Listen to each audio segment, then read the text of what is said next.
welcome back to Insecurity, the official recap podcast for HBO's Insecure. I'm Crystal. And I'm Hey Friend, hey. And it's the season finale. No. Friend, already. I can't believe it. Wait, 8 episodes. I mean, I understand y'all not doing no more and y'all not making them no longer. Thank you, Prentice. You've made that really clear. But like, we just love it and we're so sad. I love that they had to announce that Prentice we are like, not. And they're not any longer. Shut up, niggas.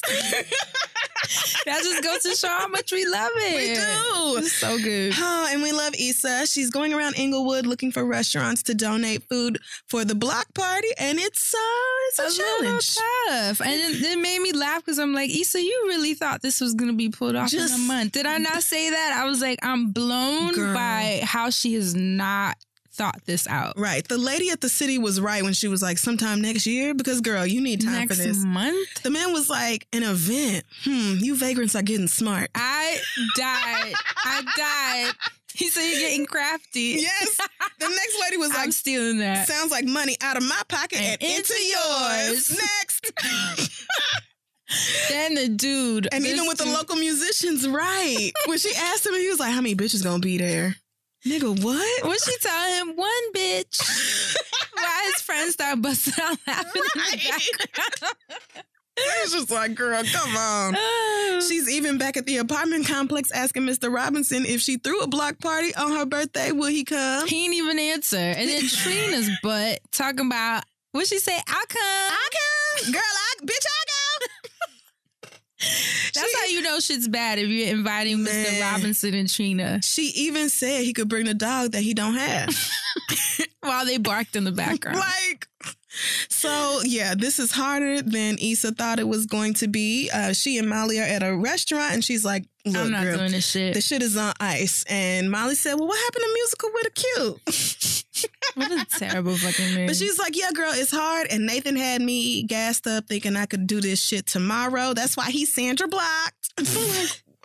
And he said, Mrs. She's sending out her resume now. Yeah. Molly's like, well, you know, good job on coming back to sanity. But Issa's like, look, me needs a job. So a job she had. Right. Molly's like, oh, you had one. She's like, no, I need one like yours, which is boring and regular. But Molly's job is actually anything but these days. She says her coworkers are too fucking petty.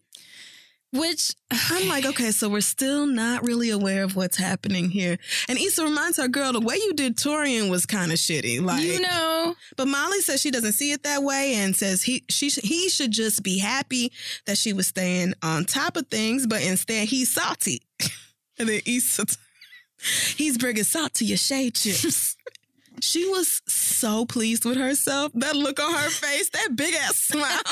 She was just like, I did that. I will say though, you notice Issa's been giving really good advice this season. She like has. To Daniel. Yes. Like I've been noticing that. Issa has certainly matured. Yes, especially in how she caters and like helps her friends think through things that they're going through. She's a lot more thoughtful. I love it. You know, it's that turning 30 light that comes on and you just are like, I'm seeing shit like a grown woman now. Right? That Saturn return. But Molly talks about how it's a double standard in the workplace. When men act like that, it's business. And when women do it, it's shade. And she's going to change that. And I think to a certain degree, she's right. She is right. Men undercut each other like that and other people all the time. They're like, well, that's what you do to get ahead. It's kind of understood. This is boys club culture. Right. But like it's shade when men do it also. Like that doesn't mean women should also do it. It just means like it would be best that humans should not treat each other like that. But Issa comes through again with a good suggestion and is like, maybe you should just break bread with Torian and be real about where you're coming from with him. Molly looked at her like, bitch, no. I'm going to just do like a man would and tell him he's pretty. Girl. Molly is just this wall that's up. Nobody. Issa's coming through with good sense. Why can't you receive it? I don't get it. But She's anyway. Pessimistic. The food comes and Issa actually claps. That's this scene made me think of us.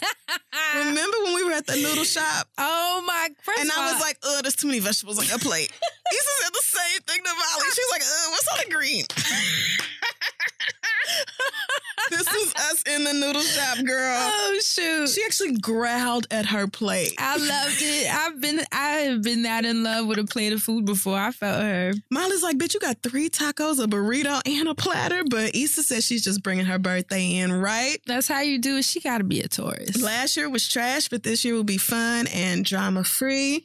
Molly's picking her up on Saturday for her birthday surprise. And she's like, oh, I figured it out. We're going to Mexico for real-ass Mexican food. We ain't dating. No, girl, I'm not your man.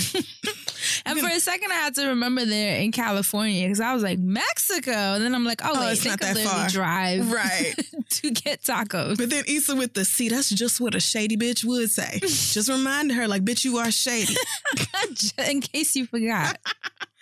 So Lawrence is meeting a man for lunch who we find out is his daddy. Right. I'm like, oh, okay. First like time this. seeing some character development, which makes me wonder if Lawrence is here to stay. Stop this. I'm grossed out. Gross. Meet the parents. Friend. So Lawrence is talking about how he's glad he got to see his daddy on this trip, and his father just like immediately tosses that smartphone at him like, relatable content. Need help setting this up. My mama's the same. Oh my God. I'm like, girl, why do I pay for subscriptions that you don't use? Why? But the worst is when your parents actually figure it out. Because now Lord. all my mom sends me are emojis. I was gonna say day. When my mama starts sending Bitmojis, it's gonna be. It's a wrap. She don't even talk to me no more. My mama pronounces LOL as lol. Like if you see her in person and she's reading a text out loud, she'll be like, and then we went to the store. LOL. Girl, you are so old and cute. Wait, did I tell you the time someone I was close to passed, and my friend's mother sent me a text, sending her condolences, really sad text, and then she ends it with LOL. What? And I was like, did you just laugh? And then she tells me later she thought it meant lots of love. No. That is so pure. It's so cute. I couldn't even be mad. I was Lots like, of love. Oh, that as is a condolence. adorable. Man. Parents and text. Yes. I love this scene. And his daddy was like, look, I was happy with that flip phone. Your mama is the one who upgraded us. This was not my idea. I just want you to know. So his daddy asked him what's up, and Lawrence is like, I just wanted to see you. It's like, that can't really be it. No, what else is there? Yeah, so he asks about Issa, and Lawrence says that they're talking, and, it's good, all things considered. His daddy's like, oh, so y'all not done? Lawrence is like, oh, no, it's done. We done. It's done. It's done. Right. So are you dating now? Am I? Well, he says he was, but every woman was needy or demanding. Or divorced. And his daddy says, look, relationships take work. And Lawrence is like, I just want to be like y'all. You met, you fell in love, you got married, happily ever after. I just want to meet a woman without any baggage. And his daddy's like, And this scene is important because people do this a lot. It is. Where they be like, why can't things be like my grandparents' day or my parents? Sure. And it's like, you don't know the half. I don't know, like every woman I went out with was either demanding, needy, divorced. Relationships take work. Yeah, I know. It's like you and Mom, right? Y'all met, fell in love, and got married. It was easy. You think Sylvia is easy? Yeah, I just want to meet a woman without any baggage. What you mean? Your mama and me had matching luggage. Then we put in work. Y'all kids don't want to work. Say your name for the voicemail. Yeah. Marcus Walker. You got to make your happy ending. This shit don't just happen. But you saw a little sense of clarity in Lawrence's face at that point. You're not going to meet a girl who's perfect for you right out the box. And you're romanticizing your parents' relationship. And you're ignoring the fact that you also come with baggage. Like, right. You should be working through your own shit. Like, I get not wanting anybody with a bunch of issues because I don't either. Oh, no, yeah. But that's just because I have put in a lot of work on my own issues. Right. So I don't want to put I'd rather someone who is proactively working through that. You could have issues. Somebody who is aware. You could have issues. Yes. We all do. But I want to know that you're not going to lean on me to make them all work out for you. Molly looking for a man to make her life complete. But anyway. So Lawrence, has a sense of clarity in that moment, which I love. He does. I really like the scene with his dad. Molly is at work, speaking of her, and asked her assistant Karen if she's seen Torian. And Karen's like, oh, yeah, girl, he's in the conference room with the partners. They actually just asked to see you. I got a little bit shook in this part. I did, too. I was like, oh, fuck. shit. Uh-oh, girl. Fired. But in reality, they just landed that huge new client, and they want Torian to lead alongside Molly. Yikes. Did you see his face? He was livid. If you could turn that bitch into stone, child, just call her Sodom or Gomorrah, because he was irate. Oh, shit. She's trying to hold it in, but the partners are talking about how they were super impressed with her presentation, and Molly thanks them for the opportunity, and Torian has to say something. So he says, yeah, thank you. It's great to have a teammate as aggressive as Molly. I'm sure the client will appreciate that. She was like, well, goddamn. Okay. Now, again, this is pretty rich coming from Torian's pompous ass. Hey, Kettle. But I'm like, okay, so things are going to continue to be uncomfortable at work. Great. Speaking of work, Issa is on an interview for a job at Beat Crew. And look who it is. Eli. It's the cutie that I thought she was going to start dating, but that wasn't the storyline at all. And she's really selling herself, I think, because she doesn't have to lie like most people usually do in interviews. Okay, so what happened with your old job? Oh, I just wanted to find something more in line with my passion, which is why I feel like this could be it. Okay. Well, look, I can't tell you what our budget's looking like right now, but I'm going to send all this upstairs, all right? And I'm going to get back to you as soon as possible, okay? Thank you so much, Eli. I appreciate it. Absolutely. Like shit. But I mean, that's the nonprofit struggle. Exactly. It'll be exactly what you want to do in alignment with usually like working with kids or hospitals or things you're really passionate about. That's away that from matter. Capitalism, but then that means you're going to be that broke. means you're going to make $8 an hour. So, yeah. The Beat Crew, though. She gets excited. He's going to send everything upstairs and be in touch ASAP. I'm like, you just can't help being awkward, though, can you, Issa? She was so awkward in this interview. I had secondhand embarrassment. I was like, can we get a redo, a do-over? Oh, my God. I hoped that Eli saw her enthusiasm for what it was. Like, she really does want to work there. Right, exactly. Molly is picking Issa up for her birthday surprise and texts her when she spots Nathan walking up with flowers. About birthday surprise. I said, oh, no, this nigga didn't. And you called it. You said in last week, you said you had a feeling that he was going to pull up again. I didn't see that. I'll be honest, I did not see him coming back. Damn, friend. I wasn't sure. You know what I thought this was going to be? Have you ever been ghosted? No. I've never been ghosted, so I can't say, but I can imagine just like emotional intelligence will tell me that when someone ghosts, you never know what happened. Right. And there's no rational answer for it. You never see them again. So I thought they were going to just play that because it's honest. Yeah. It's real. Like, we'll never know what the fuck happened to Nathan. He just dipped. But no, we will know what the fuck happened to Nathan. He really had the nerve. He really brought his ass up here, and I felt like Molly was being an excellent friend in this scene. I really did. She pulled up with the aggression. Does she know you here? Nah. Then why you here? Disappearing for a whole month? No calls, no texts? What the hell's wrong with you? Look, I came to talk to Issa. Nah, it's her birthday and she happy. You're not about to fuck it up. Fuck is your issue? Like, if I've watched my friend not only have her feelings hurt, but go to the levels of crazy that Issa went to because she was so pressed about Nathan, I'm going to be very mad when I see that nigga again. And I'll be damned if you come back and ruin the surprise that I have planned for her fucking birthday because you want to get your feelings out. I don't give a shit. No, bitch. You can do it later. I would be so mad at y'all if y'all interfered with a lesson. But you need to be interfered with. But this is a lesson that Issa needs to learn. She can learn it tomorrow. Today is her fucking birthday. Listen, Nathan is medicine. No, he is not. Listen to me. He is medicine in the sense that there is something, there's a level he will unlock, a level of knowledge because she has to go through this. And so that's why I was kind of tight. I was like, you don't interfere with your friend's lesson. Oh, yes, you do.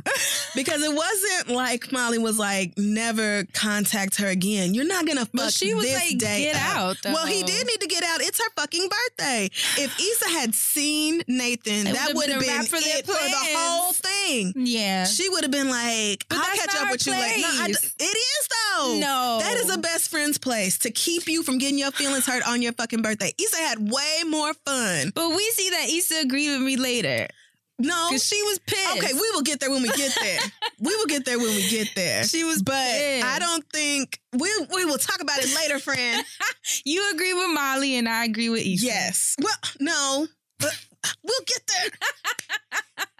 Anyway, she cuts him out and he walks off. And The way he walked off cracked me up, though. He was like, well, all right. Okay. Yeah. And so you're gone now.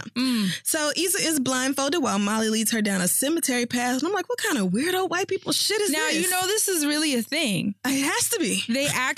It's an event where they go to a graveyard and watch movies. I remember the first time someone invited me, I was like, you gotta be kidding me. Y'all like 0% sit at the chance. cemetery. They're like, yeah, it's a thing. And it's really a thing. I'm never going to that. It's actually kind of cool. I know. It's weird, but it's cool. It was packed out too. Oh yeah, there were a lot of people there. And but this was a black version of it, so I was fascinated. Right. Issa was like, I know we went too far to still be in Inglewood. I can hear white people music. Is it a Beverly Hills shopping spree? We are not dating. We are not dating. I need you to get it.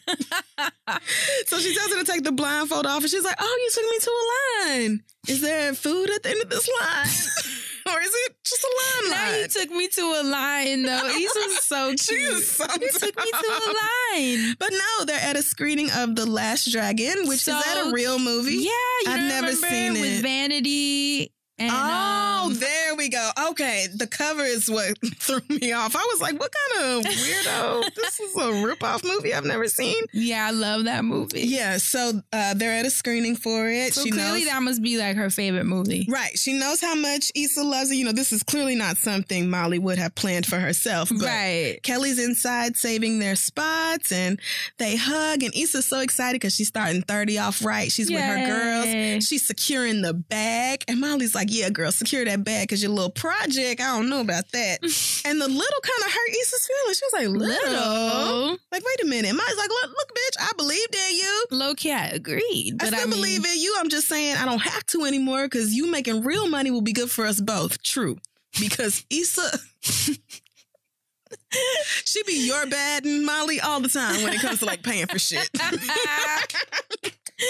So I see where Molly is coming from, but Issa's like, look, bitch, it's still non-profit, so you're still going to be the rich one. Dead. I just need you to understand. Like, I'm always going to be the broke one in this friendship.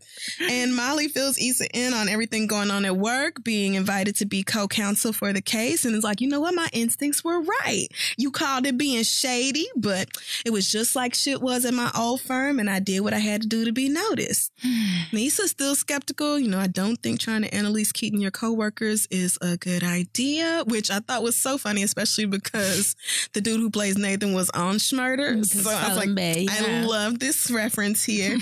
But Molly says it'll all be good when she's on the partner track and taking Issa to Morocco. And I thought, oh, maybe that'll be how the series ends. Oh. With the two of them going on their girls' trip to Morocco. I still thought it was going to be the block party, but obviously.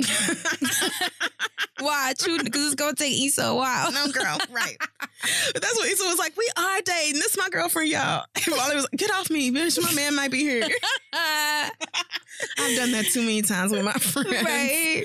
Oh, so Lawrence is walking up, and I'm like, of course, both of these geeks love this movie. They're over there acting it out. You know, playtime's Such over, a boy. cute nerd moment. Kiss my Converse. Molly called them the nerds that they are. Right. He's meeting up with Chad, and Issa's like, okay, well, we'll see you inside. But then she watches him a little bit too long when he walks off. Mm-hmm. Molly's like, bitch, are you good? She's talking about, I was reading the back of his shirt. Right. Oh, okay, show enough, bitch. So was I. Show enough you was. I could not believe they were really in a cemetery, but they were like walking past people's headstones. I'm telling you, this is really can't. Bonkers. Maybe we should start the New York We're one. abso-fucking-lutely not, friend. I cannot the black stress version. Sis, I almost called you out your name. I'm not doing that, friend. Don't ask me again. So they're looking for Kelly, and they spot her taking selfies, as always. With her drinks. Talking about she looking like Show Right. 3 times for the birthday, bitch. Hey. And Molly's like, girl, we do not need all this space. It's just the 3 of us, but she did not want to replicate what happened at the music festival. Right? We do not want to do that. We're not fighting white bitches till the movie is over. But she said, oh, you still fighting pregnant bitches, though? Oh, girl, you didn't know? Tiffany made her the godmama. I said, oh, okay. Well, this is a good sign. This is a good sign. But Kelly was like, now she died, I got to take the baby. They're like, Derek will probably take the baby. And then for her to be like, hopefully, because if I wanted a kid, I would have kept the last one. Wow. I said, was this another one of Natasha's famous ad-libs? Or did they write this out? Because I feel like done. she put that in there. Lowest of keys. That was too much. I was like, oh, this bitch is turds. So Molly is pouring champagne, and of course they toast to Issa. It's her birthday. Celebrate to being 30, single, successful, black and thriving, looking like all 3 Jennifer Hudsons. That lot took me down. Yeah, they got some great one-liners on this. Oh, Kelly always does. And when Molly asked her what happened to her man, she was like, couldn't even remember his name. One? She's like, girl, the tiny nigga. You remember the black one? And she's like, oh, girl, he was on some callous shit. He wouldn't give me no head. I had to hit him with the you ain't smart. You ain't a genius. And she tells Molly, like, look, bitch, I hope he don't bring that same energy over to Asian babe. But Molly's like, oh, girl, Andrew is dead. She's like, I got cut off. And Kelly's like, what happened, girl? Was it the 405? Which cracked me up. No, bitch, dead to me. So anyway, Molly's like, I really almost liked Andrew, but he was doing too much. And Kelly's like, you cannot keep a nigga who is doing too much. Exhibit A, right over there. Had to cut that nigga off. But why was the whole joint filled with her exes? With niggas she that she pointed fucked. in like 4 directions. Don't judge because don't judge because one of them looks like Forrest Whitaker. Shit just happens, okay? She fucked that other nigga. All her sex ghosts are in the graveyard. And he's just like, damn, mine too, because Lawrence is here as well. And that's when Kelly decides to get Quantrell's attention. But why she start yelling? I'm like, girl. Fuck you, Quantrell. And then she was like, wait. Oh, that ain't him. But then she walked over to him and he went, I ain't mean fuck you. I meant, hey, what the fuck you doing? She has so many good lines on this show. It's like I could just watch them over and over. But Issa spots Lawrence as he's walking up to Chad and their other friend. I forgot his name. It's I don't remember somewhere. his name either. He's super funny though. But he's talking about why your hair's so dusty. These niggas. And Chad is sitting there holding a purse. Yes, he's in a chair. A lawn chair, first of all. He did not come out here to sit on no damn blanket. Oh, you knew Chad was going to sit on no blanket. Right. But yeah, he pulls out this purse to reapply his Carmex. And then we find out when Lawrence asked him about it that it's his fiance's purse. She didn't want to carry it in the porta potty because it's bad luck. Well, probably because it's expensive. Well, it's Balmain. He said it's expensive. Like Balmain like Beyonce. Don't forget. And then y'all hear Michelle getting married? Listen, Chad is Hive, okay? He knows too much of our business. So Lawrence asked how Leah took his cheating ass back. And he's like, man, you act like you don't know how love works. I did a thing and she forgave me for it. And he was like, that. So the Lord just led you back to Leah? And he's like, man, listen, I wasn't going to just start this couple shit over with anybody else. Fuck I look like. And his friend was like, well, he was groveling. What did he say? He had to make smoothies. Yeah, because Lawrence was like, so you just bought her some flowers and a purse. He was like, oh, no, nigga. He had to do begging. He had to apologize to the Ainies and blend smoothies and watch Project Runway. But not until he knew how to make an A-line skirt. Okay. He has watched it so much. I said, well, this kind of sounds like Lemonade. Niggas like going through their redemption. And the friend was like, okay, but you did all that. You still can't leave her ass at home. But Chad being Chad is like, it was worth it because the head is still amazing. I was like, Chad, this is your fiance. What are you doing? She's going to be right back My in goodness. a minute. You do not share that kind of stuff about your serious partners. But I guess Chad really did have a moment at church and went back to his fiance and begged for forgiveness. Oh, that's right. I forgot about church. And did what he had to do to get back in her good graces. Maybe he really did get saved. I don't know about all that. But I think, you know what I actually think? I think Chad is one of the people that Lawrence's daddy was talking about who doesn't really want to do the real work. Like, He's talking about all the things he's done to make his fiance happy, but he isn't talking about the personal growth and reflections and the changes he's had to make in order to be a good partner and husband. Like, he isn't talking about any of that. It didn't even seem like he was remorseful. Right. Or he's still talking about her hair game. Yeah. And even the way he was referring to it as like, I did a thing. Yeah. You know, a thing. It's like, you're not even really taking responsibility. Like, you don't even name it, but we also kind of see that with Chad, that he is like that. Yeah. Right. He's not reflecting. He's not dissecting feelings and shit. I mean, Chad's clearly not broke, so maybe the fiance was like, "Look, man, I guess it is. Where my Balmain at?" So the screener is about to start, and Molly points out that the girl who organized it works with Tiffany, and she was at the baby shower. Right. And how these movie screenings are usually white as fuck, but it's a Blackbuster night. Cute name. That was adorable. And she gets on the mic talking about, how important this is and thanking everybody for the turnout and says, "I love us." And I thought, you know what? Me too. I just love Black people so much. And this just seems like such a dope idea. Such a cute event. Right. So Molly is in the concession line later. And lo and behold, she spots Jared, that perfect nigga from last season 1? Was it season 1? I think it was. Yeah. If you don't remember Jared, he's the guy that Molly was talking to who got head from a guy one time, and Molly was like just really homophobic about it. Yeah, she couldn't handle it and stopped talking to him. And so they're catching up. He asked if she's a judge yet. And he told her he's now the regional manager, because that was the other thing too. She was kind of turned off by the fact that he worked Enterprise. Yeah, he worked for Enterprise. She's a lawyer. She was like, I don't even know how this will work out. Right, but he's saying, you know what? We'll still pick you up, girl. You gotta call no Lyft. Don't worry about all that. So they're complimenting each other on how good they look when a man walks up to Jared and says that he's heading back to their blanket. And Molly instantly is like, wow, this nigga's on a date. Flashback to what happened between them. Immediately thinks that that's her man. Yes. His man, rather. Immediately jumping to what, in her opinion, would be the worst of that person. And it's wild how her whole energy she was flipped. So uncomfortable, and it was so obvious when she was just like trying so hard to get back to the blanket, and he's like, but you didn't even buy anything. And she's just like, oh yeah, I forgot I'm fasting. And then she runs. Right. She literally ran. Like, girl, you're not Muslim but still respecting Ramadan. That doesn't make...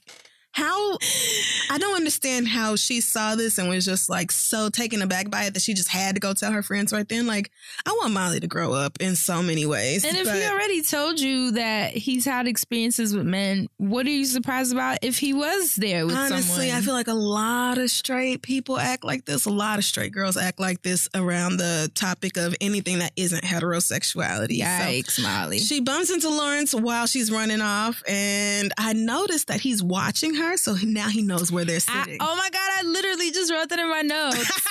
I was like, I like this moment because it leads him back to Issa. And of course he remembers that it's her birthday. Oh, and he brings her a box of Raisinets. True. Which she didn't need any more of. She's been eating them all morning. We already know that she wakes up in the middle of the night and eats the ones that she forgot that night before. But Molly got back to the blanket first and was telling Issa about seeing Jared. And she's like, oh, girl, how he looked? And she's like, oh, you look gay. Oh, my God. I'm like, God damn it, Molly. Why are you like this?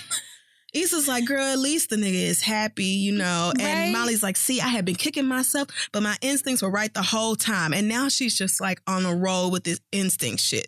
Like, she feels like she nailed it at work and her instincts were right. And now they were right about Jared, and she was great letting him go. And I'm like, the whole time I'm thinking, okay, well, girl, even if he is on a date, the man could be bisexual. Like, I don't, but Who you know cares? what? Just do the most, right? Because that's what you do. The movie starts and Kelly returns and she's like, it was Quantrill, and we back together. But how she say, damn it, we back together? I'm like, so you don't want to be? You know, Kelly's dating life could be its own show by itself.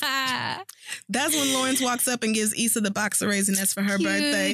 And oh God, friend, old cheesy ass self. The nigga who was like, sit your big head ass down. But he said, you ain't a window.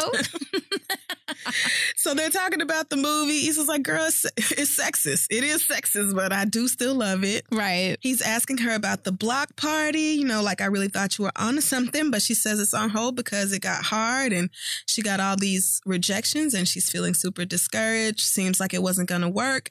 And she just wants to make better choices, which Lawrence can understand because he's been down that exact same road with Whoop-de-Whoop. And, struggling with all that. And now things are better for him. He wanted to make better choices in his own life. Yeah, you saw his face kind of shift at that point. Yeah, he was being kind of thoughtful. But Mike, that's the dude's name. He's like, let me get back before Mike eats all my taquitos. Oh, that was.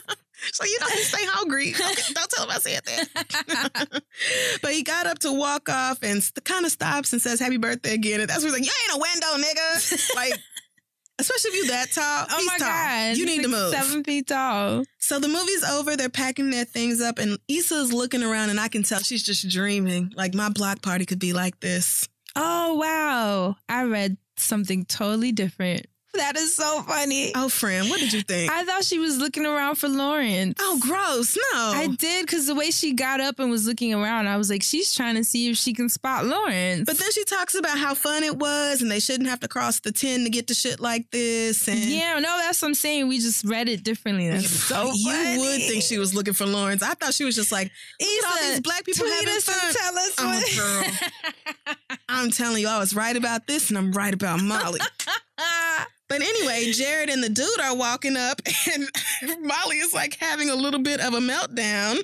Like, everybody be cool, be cool. And he introduces his brother. And his brother's girlfriend and his own girlfriend, Amber. What was that about your intuition, Molly? The way Issa and Kelly looked at her in this moment, especially Kelly when she cocked that head to the side, was so priceless because we're like, oh, girl, what happened to your instincts? You're so homophobic, bitch. Like, that was wild. Molly, I see so much of me in you, and then I see so many things in you I don't like.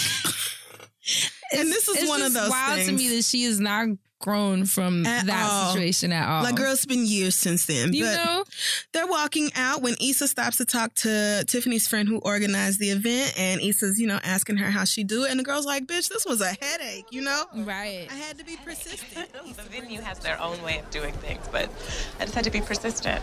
Yeah. But I was like, black people want this and need this. And here we are. I was trying to do something similar in Inglewood, and it just got mad overwhelming.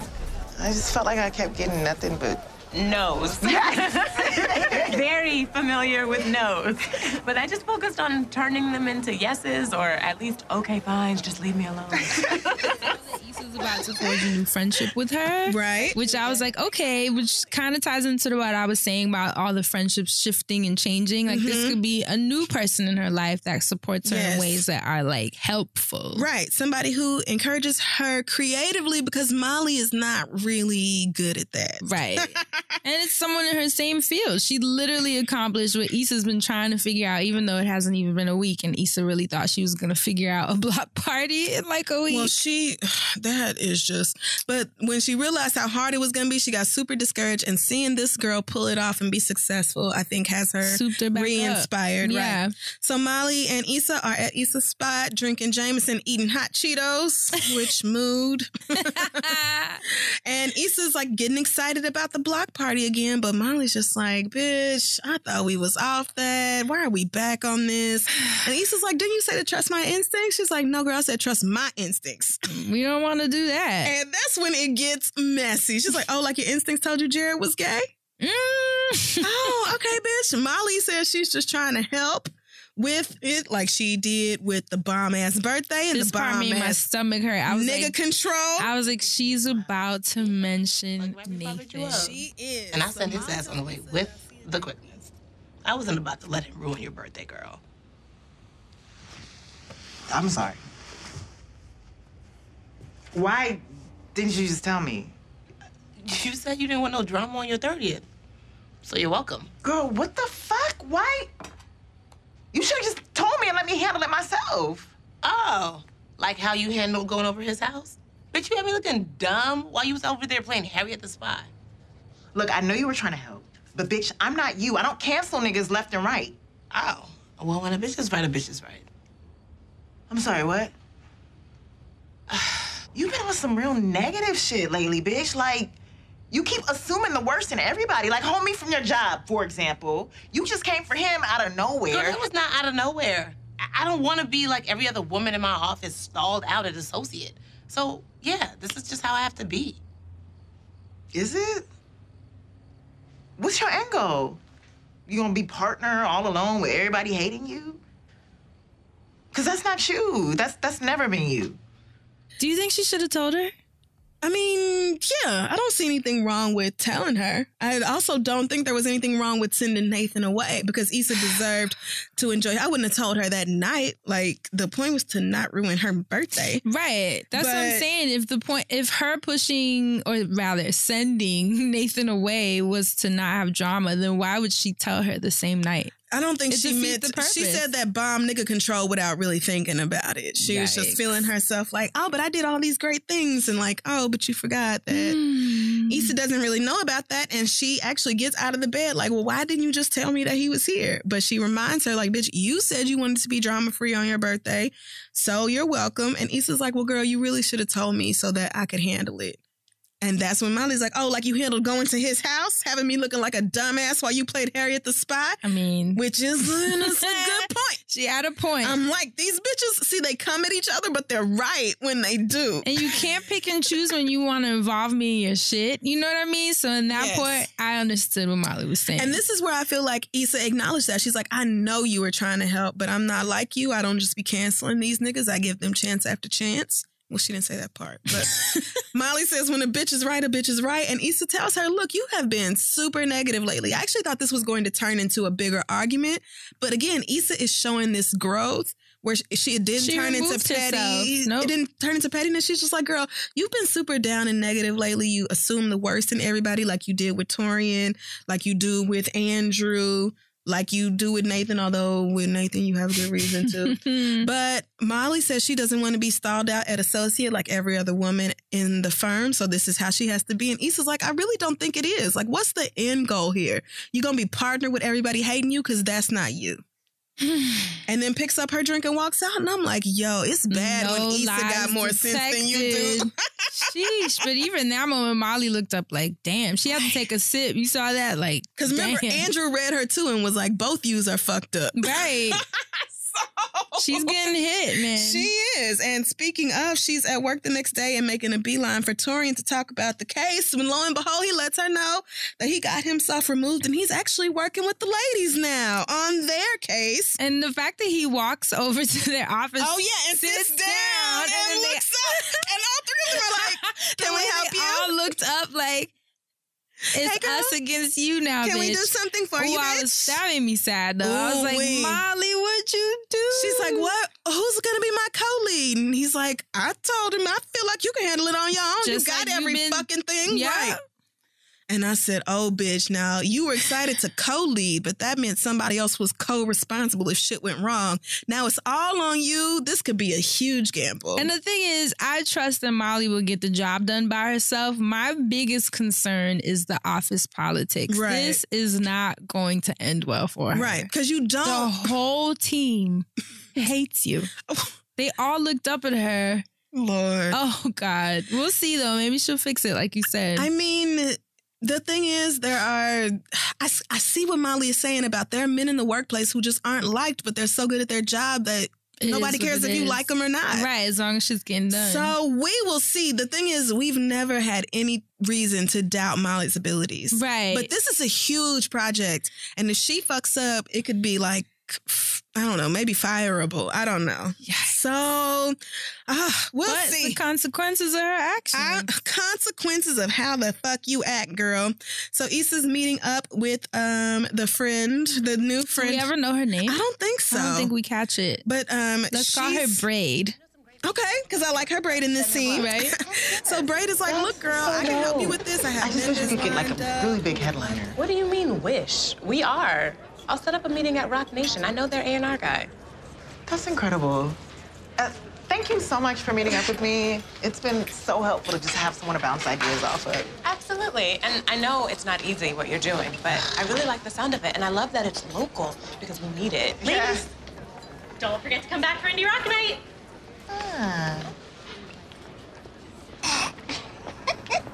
Girl. Well, where you headed? Do you need a lift? Because you know I live. No, I'm good, actually. I have a date. Oh, okay, get it.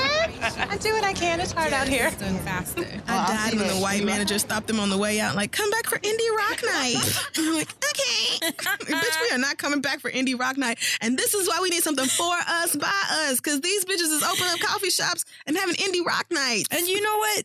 Wasn't that the same lady who opened this season where there was a white lady? The gentrification opening, she was announcing the grand coffee opening, shop, right? Yeah. Oh God, I was it like, all came back around. Before. Yep, Funny. it was the same lady. Sure was. So the girl is like, I have a date. A Braid has a date. So they hug and, you know. I, at this point, was like, it's obviously someone we know. Yeah, because they would not have mentioned it otherwise. They wouldn't have brought it up and made such a point of it. Like, it was an emphasis in that line. Mm-hmm. So I was like, it's either Nathan or Lawrence. I knew it immediately. It had to be one of those two. I did think it was Nathan, though. I did too. Yeah. Just because what has that nigga been up to? So anyway, Issa's walking up to her apartment and she sees the flowers that Nathan left at her front door. See, his cheap ass did not actually buy new ones for the next day. Just brought over the same ones, but it's fine. I mean, they looked good still. Man, now in this scene, Andrew is at home playing video games, but he looks so fine with his hair all down. He's like cute. A model. Child. Molly hits his line and Nathan walks through the door just at that moment. And so, okay, he's back. Okay, so you are alive and cutting hair. Okay. So Molly is kind of bullshitting on the phone at first with Andrew, and he's like, look, girl, I have shit to do. So what's up? What do you want? Like, do you have a second? I mean, more than a second. Like, bitch, just spit it out. What do you want? Right. And Molly has a moment of realness, says she realizes that she does not always assume the best in people. She's very hurt from the situation with her ex, which calling Joe your ex is a reach. Y'all were not in a relationship. It blows my mind that Molly really... She creates what she needs to create. She decided that Dro led her on. No, he never said he was going to leave his wife. He never said that y'all were building something permanent together. They fuck other people, and you agreed to be part of that. He didn't offer you anything else. And you gave him keys to your house. Oh. But this is a pattern. It is. She creates situations. Right. She creates the dynamic and then hates what it comes to be. Right. Even though she put them in motion. Keep going to therapy. Start Please. telling the whole truth. That therapist needs to be a lead on this show. Please, Issa. We have to upgrade her to series regular. But yeah, the hurt has, hit her deeper than she thought, and she's been taking it out on everybody else. And it's not an excuse, but she does apologize. And he kind of just exhales and is like, I'm here. When she's like, hello? And then she just kind of relaxes and... They're both disarmed in that moment. Yes. I said, okay, this is... I'm like, okay, so is this about to be a thing? Or maybe not. He could just be a moment of clarity for her. Maybe. But we'll see. I'm just going to be real. Molly doesn't deserve Asian Andrew. I agree. He's too sweet and too fine and too funny and too charming. And he seems emotionally intelligent. Yes. Like, you see how he knows how to shift her energy. Yeah, like when she was about to snap, he tried to make it light. Like he always knows how to shift energy to make things feel better. Mm-hmm. I like men like that. So you're right. I don't know if she doesn't deserve. No. But really, she didn't deserve Jared either. The universe keeps sending her all these great guys. And she just, Anyway, so Braid is on her date and it's with Lawrence. Yay. She thought she scared him away when she said she was divorced, and to be honest, she did. Right? He talked about that with his daddy. Dad totally flipped this one. But he said, nah, wait till you hear about my DUIs, though. She was like, multiple? But they're laughing about it, and I'm like, okay, so this is going to be very interesting. Man. Because Issa's certainly going to find out one way or another. Oh, this is a perfect entry into season 4. But she can't piss this girl off because this girl has connections to get Coachella done. Sorry, girl. Musical with a Q is not. I'm not saying that. And honestly, her and Lawrence are over. You know, right? They are. It just is what it is. Didn't she just tell? Was it Molly? Who was she talking to? And she was like, "I think I'm finally over him." You know, when you have that's when you have to start talking to Molly and Kelly about it. Right now, you have to respect that he is going to be dating someone else, and you might have to be around to see it. But as we've seen, the two of them, like in that last episode, when they were just having their banter and going back and forth and having their coffee and green tea, like they're cute together. And even though they both say that they've moved on, I believe that's true. But I also think the potential for feelings is still very much there. Absolutely. Absolutely. And she and this girl have a friendship. And like I said, and a business partnership. Yeah. Like she does not want to fuck that up. But Issa doesn't do a good job at playing cool. Look at how she stalked Nathan. So we're just going to have to see. Speaking of Nathan, she agreed to meet with his bitch ass. And this part cracked me up because she does that thing where like you agree to meet with the person, but then you still have like your arms locked to them. You got a whole attitude. So but you're like, I'm going to talk to you, but I hate you. But I'm mad at you, but I want to listen to what you want to say. But I'm pissed, but I'm still going to, let you in my house. Because you really want your explanation. Like, why the fuck did you do that to me? Right. And he tells her, you didn't deserve to be ghosted, but, I went back to Houston. And really I've been down and kind of negative. And I just can't talk to people sometimes. And I didn't want to put you through that.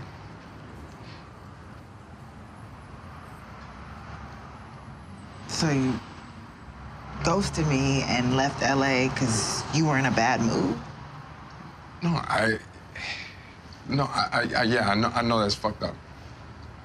It's, I just wasn't thinking straight. And I wish I had like a better explanation, but that's the truth. Nathan, I didn't ask for you to come into my life. You came after me and then you just left. Like it was nothing.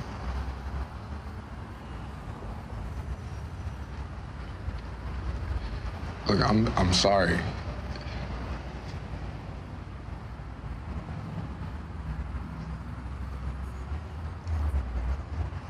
Look, I just need some time to figure out what I want. Honestly, that was a terrible excuse. Yeah, his even if he excuse is bad. Suffering from something, I would have rather him explain it. Like, I just don't have nothing else to say. It's like, okay, so do you really think that? So what am I supposed to do at that point? Continue to subject myself? So now we're just like, okay, and then you get to do that when you want? Like, no, you actually don't get to hurt my feelings whenever you feel like it. Sorry. So this scene made me change my prediction. Okay. Well, Issa told him that she needs to go because her neighbors made a noise complaint to her about her. Which made me laugh. But I don't think he's a felon anymore. I think he's married. Okay. Yeah. I think it's that thing where he was getting away from something. He never really told us what it was. So maybe it was a marriage that was failing or a relationship that was failing. Gets away, goes to LA to kind of clear his head and maybe try to see if he can start new. Mm-hmm. When he saw his feelings for Issa were growing, he probably felt like, I need to go back and tie up those loose ends so that I can come back. Like he says, because he says, I'm back for good. Yeah. You notice the emphasis on that. Yeah, he says, I'm back here now for good. For good. Right. So that's what made me kind of wonder, like, if you there's something he was tying up back in Texas that he had to go do and then came back and was hoping, I don't know why he did it that way, that she would just be like, cool, you were gone for a month. But if he was just gone home for a month to tie things up, he didn't, like, that doesn't excuse not texting me at all. You didn't have to tell me you were in Houston. You didn't have to tell me what you were doing there. But to just not text and be in communication at all is just trash, and there's no excuse for it. Yeah, I mean, it don't make sense, but we'll see. But that kind of made me change what I don't think he's a felon anymore. Okay, well, we'll see. But, further proving her growth, Issa walks inside of her apartment. She puts a vinyl on and starts really finalizing everything, unpacking the boxes. That crib looked nice. When she was done, I was like, okay, Issa. I didn't remember it looking like that. I was like, where did you get all this furniture? That mint green couch, that was cute, girl. Everything was cute. The I art, love that. Yes, when she was figuring out where the pictures would go and took the plastic off her couch. And I know you can relate because you're literally going through that right now. Literally arranging my furniture right now. I was like, this is Crystal. Yes, now it's home. She pours herself a drink and she's just kind of like laying around and looks really satisfied and happy with herself. And I love it. Good. Yes. Perfect ending. It was a perfect ending. All right. So, top of season 4 predictions. Anything for Issa? Oh my God. I think we're done with Nathan. Fuck you. We ain't got time for that bullshit. No dick. I don't think we're done with Nathan. I hope we are. Fuck him. I don't think we are. We ain't got time for that shit. We ain't got time for that, Nansford. I think she is going to continue being curious about what the fuck happened. Her curiosity is going to allow her to keep letting him in. And there has to be more to this story. No. There's no way that Nathan's done. We have to know what he went to Texas for. I feel like Issa could just be like, girl, he came by with that raggedy excuse and I ain't text him no more. Fuck that. I ain't got time for that. And boop, no nigga. Ideally, but we're talking about Issa here. I hope so. I'm looking forward to more craziness from the apartment residents. I really need that little boy to come back. Yes. My mama said more don't tenants. leave. Yes. Give us more tenants. More tenant interactions. I'm hoping she gets the job at Beat Crew. I feel like she will. Issa working with kids again will be fun because that was hilarious. Yeah. When she was that we got y'all in the field. With Molly, I think she's going to continue to rise at work. Like she probably is going to nail this shit for the client, but she's not going to have good relationships with the people at work. So she will be trying to balance the strain and trying to get back on. You know, I don't think anybody wants to go to work feeling like, all these people hate me. I feel like Molly's going to end up leaving. Damn, you can't leave jobs that fast though. I think Molly will. Well, girl, I think she's not going to be able to fix this. At some point, you have to realize it's not the firm, it's you. Right, but we're talking about Molly. So will Molly grow? Probably not. I mean, listen, it's season 4 at this point. I mean, right. If don't she hold down no more on hope. now, even though I will say it was nice with her conversation with Andrew, you kind of saw a spark of hope for her awareness. So maybe that is the lead into season 4. The ideal situation would be that she would go in, take Torian aside, talk to him, take the women aside, talk to them, which is just the same way she did with Andrew. And then maybe like Issa just told hope her, everybody, just be real. Smooth it over and break bread. And now let's try to move on. Yeah. So I'll give her that. I think Nathan and Issa are still going to be a storyline. Whack, gross. I really do. But I also do wonder about this Lawrence storyline with her. That is going to be messy. I'm thinking like right before they go to Rock Nation or something, Issa's gonna say something to fuck it up and the girl's gonna get mad. I don't know. I think she's gonna play it cool. I think she's gonna play it cool. Her and her business partner are gonna work well together. But I think her doing well and Lawrence doing well on his end is going to make them start looking at each other again with brand new eyes. Yes, you know? Maybe so. Or maybe Lawrence will be uncomfortable with Braid working so closely with Issa. Oh, I'm sure that's going to come. Either way, season 4 is bringing all new versions of everybody. No dicks, no mistakes. Make it a hashtag, please. Super curious about that. Well, that wraps up this season of Insecure Friend. I'm going to do a sad one.